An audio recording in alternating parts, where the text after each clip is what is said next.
Shout out to the Dirty Nation. Shout out to my subscribers. So, pretty much by looking back in my archives, I realized like everybody hasn't been able to see all the Dirtyweather videos. So people only been getting a piece of the Dirty Nation, but not the whole. So these next 3 videos I'm about to drop, this is the first one. Straight old school vintage dirty. So cause I be telling people, man, I've been doing this. And the format that people doing right now, man, I've been laid that shit. But it's good. But check this shit out. Because this is the shit right here that really brought people to the Dirty Nation. So check these videos out right here. Go. On top of that, one time, I should have went to breakfast on time. I should have, but I was lagging. That's what happened. I was lagging. So I'm one of the last people off the tier. So I go get my breakfast. So I'm coming back. I'm getting ready to go to work. It's about 8 in the morning. The last people coming out of the chow hall. All of a sudden I hear, I look up, they thumping. All I know is it's blacks and whites. That's all I know. So I run down there. I run to the incident. I get on the first white boy I seen. The first one. You know, because you ain't gonna pick and choose, just white. Whatever white get. Because it's on. It's a ride, obviously. So as I'm getting on this white boy, I look up, and my same partner, he right there by my side. This same homie from junior high in the pen, the same homie I saved, is side by side with me, putting in work. Only fucked up thing is he didn't move it. He was right. He got his shit and got on like he was supposed to. I stayed in and got to keep it on and shit. And they sprayed me in the corner and out the corner with that motherfucking pepper spray. So then here's the fucked up thing. What happens is a white boy came, and when you a white boy and you like a gang member or something like that, back then it was a green light. Them skinheads will figure out which kamikaze ones they gonna send, and they gonna get on you. The white Crips, yes, they was getting on white Crips. White Bloods, I don't know, it was something about White Bloods that they didn't really fuck with, because White Bloods was not turning shit down. They couldn't. From the hood all the way to the pen, they couldn't turn shit down. So, I don't know, it was like they didn't really fuck with the White Bloods, but some of them they did. So then what happened is, we'll know. Like if a white gang member hit the yard, the whole yard, all the blacks gonna know, oh yeah, it's one here, we're gonna watch out for him. And we're gonna make sure, we're gonna observe and see if they surrounded them or anything like that. And everybody know, and then, cause it's inevitable, it's gonna happen.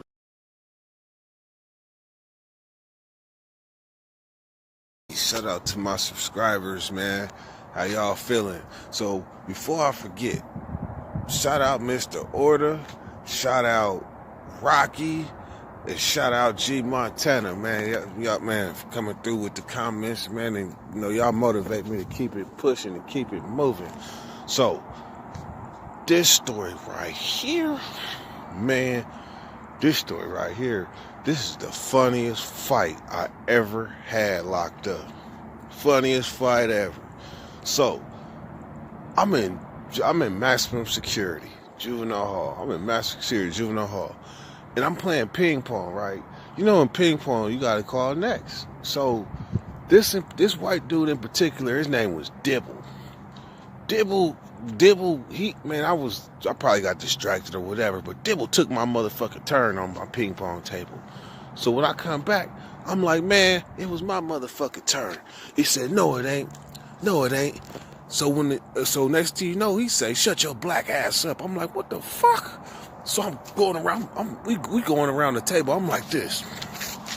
We going around the table. I'm trying to corner his ass.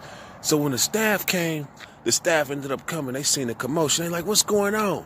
He was like, his ass tripping with me. I said, yeah, I'm tripping with your motherfucking ass because you took my damn turn. He said, his black ass is lying. I was like, oh, for real? So anyhow, man, they like them, man. They take my snack, they lock me down and shit. They lock him down, right? Actually, they locked the whole unit down because it was tripping, because he a racist. Dibble was a racist. So next thing you know, man, that evening, shower time. So in maximum security, they cover your door, so you can't see nothing out but the side. You can only see out the side of the door. They put like a flap over it. So when they run in showers, I seen out the side of the flap that Dibble was in the shower.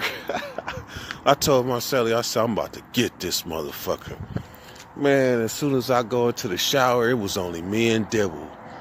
Man, Dibble was on one stall, and I came into the front. When he seen me, I put my dukes up. He said, oh, you want to fight?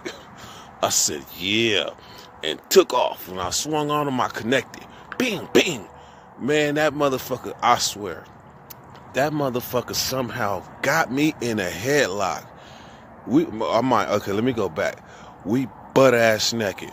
We both butt ass naked in this motherfucking shower.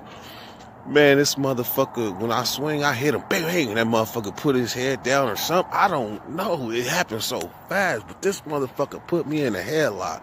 And in the commission of this headlock, man, I had a panic attack because I couldn't breathe. I was bigger than Dibble. I was bigger than Dibble, but damn, he had a hell of a motherfucking headlock. So motherfucking strong that I couldn't get out.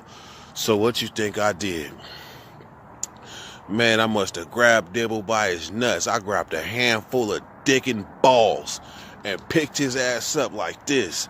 Now, all I had to do really was do like a drop and just drop, and I would have power drive him head first into the ground. But this motherfucker somehow, when he looked up and seen how high he was in the air, man, he got to shaking. Man, when he shook, somehow he got up out of my holds, because I had him by dick and balls in the air. Man, he got out of my hold. But here's the funny part. It was 2 females working in the unit, right? 2 bad females, too. But they can't come in the shower because we asshole naked. So the female, she walking by the shower going, they're fighting. Walking by the shower because she can't go in. So then next thing you know, they had to call the staff from the whole nother unit, male staff, to come in there. Man, that motherfucker came in like he was mad. His name was Shackifer. If you've been in juvenile hall in Sacramento County, you know about Shaq. Man, Shaq came in there and grabbed me in a headlock, walked me out the shower. You know, we butt ass naked. Plus, it'd be like hella soap and shit out on the outside of the shower. So when they come and snatch me in the headlock, this motherfucker sling me down. I belly flop on the ground. I slide out, dick everywhere. Then he go in and grab white boy, grab Dibble, and he slang Dibble on the ground. So we butt ass naked on the ground. They cuff us up and take us back to ourselves. Man, that shit was funny as fuck. But you know what? I got off where I got mad at, God damn it. Dirtyweather, go! Yeah, I grabbed dick and balls because I couldn't get out that headlock. Go!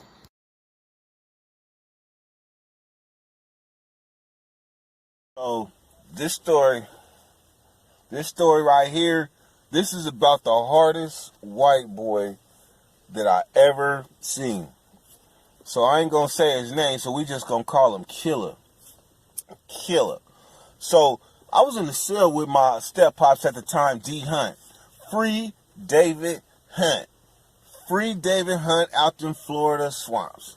Anyhow, man, so I'm trying to get to the yard. This particular day, I didn't went to work. Now I'm trying to get to the yard because I got to go pick up some zooms and whams and things. And I got me a couple of caps I'm trying to get off anyway. Somebody's supposed to buy them. So, anyhow, D-Hunt's supposed to get outside already, and I'm going to meet him out there. So I'm at the door. I'm looking outside trying to plot how I'm going to get out because they be acting funny on this yard trying to let a motherfucker outside if you ain't there at yard release. So I'm looking out the window, and this white boy right next to me, and he like, I asked him, you trying to buy some weed? But he didn't even look at me. He just kept looking outside like, no, I don't want to buy no weed from you. I'm like, cool. So I get out to the yard. I'm out there. It's a regular ass day. I done forgot about this white boy right next to me. It's a regular ass day. D Hunt out there. We ain't fucked up, but we done blew a little stick. So we feeling good. Next thing you know, we look up and we start hearing this sound. We hear, if you ever heard somebody get stabbed, this is what it sounds like.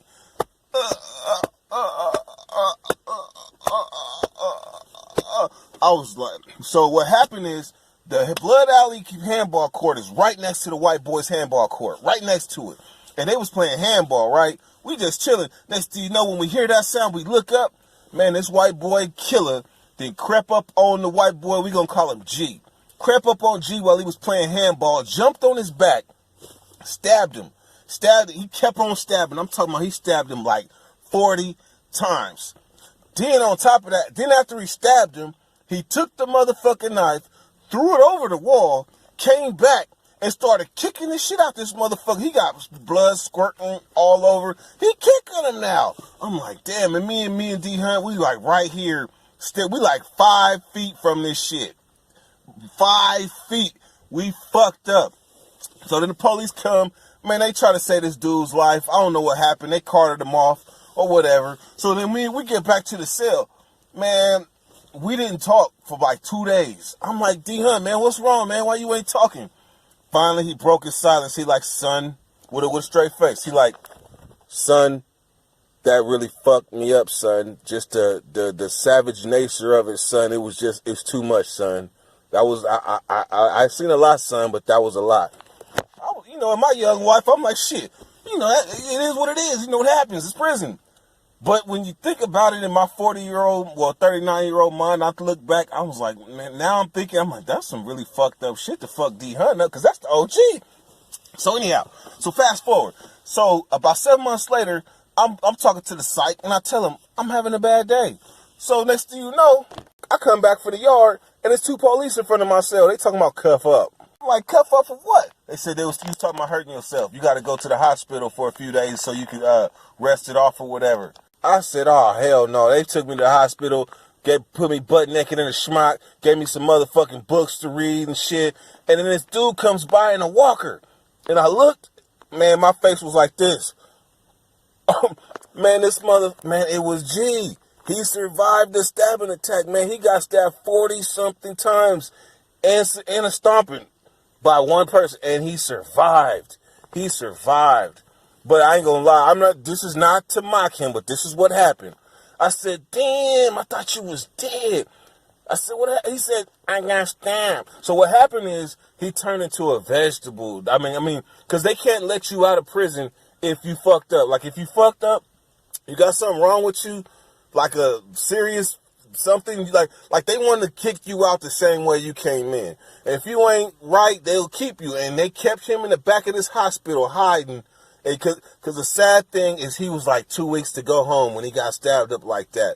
I don't know what happened to him after that, but 7 months after the stabbing, I seen him in the hospital, and he hadn't went home yet. That's messed up. Man, but anyhow, so the white boy killer, they put him in a cell with this dude, right?